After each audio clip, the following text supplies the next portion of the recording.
What's up guys? Game Monopoly bersikat. Tema dia sama je, cuma dia tak ada board, hanya kad.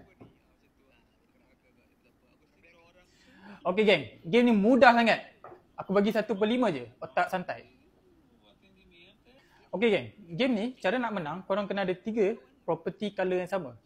Ni nombor 1, 3 set, nombor 2, 3 set, 3 set. Game ni senang je. Ada 3 action je kau boleh buat. Sama ada main property card, main card dekat bank korang, dan main action card.